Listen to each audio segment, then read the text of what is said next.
Hello friends, यदि आपका बच्चा दरोगा बनना चाहता है तो उसका वैकेंसी आता है। यदि आपका बच्चा बैंक का मैनेजर बनना चाहता है तो उसका वैकेंसी आता है। यदि आपका बच्चा डीएम, एसपी, एसडीएम ये सब बनना चाहता है तो उसके लिए वैकेंसी आता है। टीचर बनना चाहता है तो उसके लिए वैकेंसी आता है।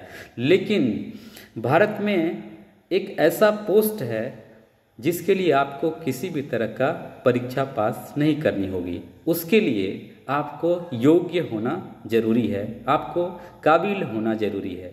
तो ऐसे कौन से पोस्ट हैं, इस पर विचार करेंगे। इससे पहले मेरा नमस्कार स्वीकार कीजिए। मैं हूं जेपी वर्मा और सोशल मीडिया के इस फेसबुक पेज पर आपका स्वागत है। यदि आप मेरे पेज को फॉलो नहीं किए हैं तो कृपया फॉलो कर लीजिए और मेरा वीडियो अच्छा लगता है तो लाइक और कमेंट करके आशीर्वाद दीजिए। साथ ही साथ शेयर भी कर सकते हैं। तो चलिए आज जानते हैं एक ऐसी जानकारी, एक ऐसे पोस्ट के बारे में जिसमें आपके बच्चे यदि उस पोस्ट पे जाना चाहेंगे तो किसी भी तरह की परीक्षा नहीं देनी होगी। लेकिन उस पोस्ट पर जाने के लिए इतना आसान भी नहीं होता है। तो वो कौन सा पोस्ट है? वो पोस्ट है सुप्रीम कोर्ट के जज बनने का पद।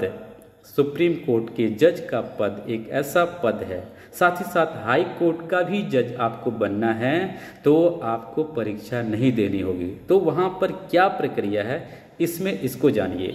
बार बार ये सवाल उठता है कॉलेजियम सिस्टम क्या है और कॉलेजियम सिस्टम को हटाया जाए। इस पर हम बहुत बार बातें सुने हैं और जब भी किसी भी तरह का बात होता है, अभी 21 अगस्त को जब भारत बंद हुआ था इस टाइम भी इसका नारा गूंजा था कॉलेजियम सिस्टम हटाओ। तो क्या है कॉलेजियम सिस्टम, ये जानिए पहले। कॉलेजियम सिस्टम में 5 ग्रुप का मेंबर रहता है, 5 मेंबर का ग्रुप रहता है। सही सुने आप, कॉलेजियम सिस्टम में 5 मेंबर का एक ग्रुप रहता है। इस ग्रुप में पहला जो होता है मेंबर वो होता है चीफ जस्टिस ऑफ इंडिया, यानी भारत के मुख्य न्यायाधीश। इसके अलावा सुप्रीम कोर्ट के 4 वरिष्ठ जज होते हैं। टोटल मिलाकर के 5 मेंबर हो गया। ये 5 मेंबर मिल करके सुप्रीम कोर्ट के किसी भी जज की बहाली की जाती है। किसी भी जज को बनाया जाने का जब बात आता है तो ये 5 मेंबर मिल करके भारत सरकार को नाम भेजा जाता है। भारत सरकार नाम की जब सिफारिश, भारत सरकार जब इस पर विचार करते हैं तो ये राष्ट्रपति के पास जाता है। राष्ट्रपति जब मंजूरी दे देते हैं तो उस नाम का ऐलान कर दिया जाता है, यानी नियुक्ति पत्र जारी कर दी जाती है। यही प्रक्रिया हाई कोर्ट में भी होता है। हाई कोर्ट के जो चीफ जस्टिस होते हैं, इसके अलावा वहाँ के 4 जज मिल करके, यानी वहाँ भी 5 मेंबर का एक ग्रुप होता है। इसी 5 मेंबर के ग्रुप को ही कॉलेजियम सिस्टम कहते हैं। और हाई कोर्ट में यदि जज की बहाली करनी होती है या सुप्रीम कोर्ट में जज की बहाली करनी होती है तो सुप्रीम कोर्ट के जो कॉलेजियम होते हैं वो जजों की बहाली करते हैं। इसके लिए क्या योग्यता है? इसके लिए योग्यता ये है कि आपको यदि सुप्रीम कोर्ट में जज बनना है तो हाई कोर्ट में 5 साल जज की सेवा दी हुई रहनी चाहिए। या तो फिर सुप्रीम कोर्ट में 5 से 7 साल तक, या हाई कोर्ट में ही 5 से 7 साल या 10 साल तक वकालत का एक्सपीरियंस होना जरूरी है।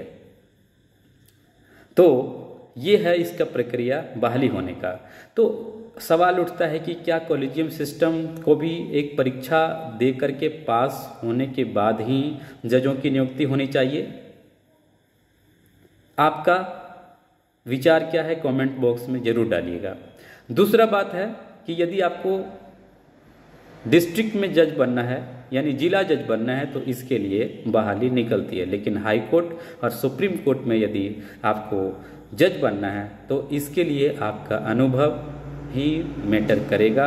और वो कॉलेजियम सिस्टम जिसको डिसाइड करेगा, वो 5 मेंबर का जो ग्रुप होता है वो जिसको चाहेगा उसको जज बना सकता है। लेकिन उसमें सरकार की भी मंजूरी होनी चाहिए। कॉलेजियम सिस्टम पर आपकी क्या राय है? कमेंट बॉक्स में अपनी प्रतिक्रिया दें। फिर से हाजिर होंगे एक नई वीडियो के साथ। तब तक के लिए नमस्कार, जय हिंद।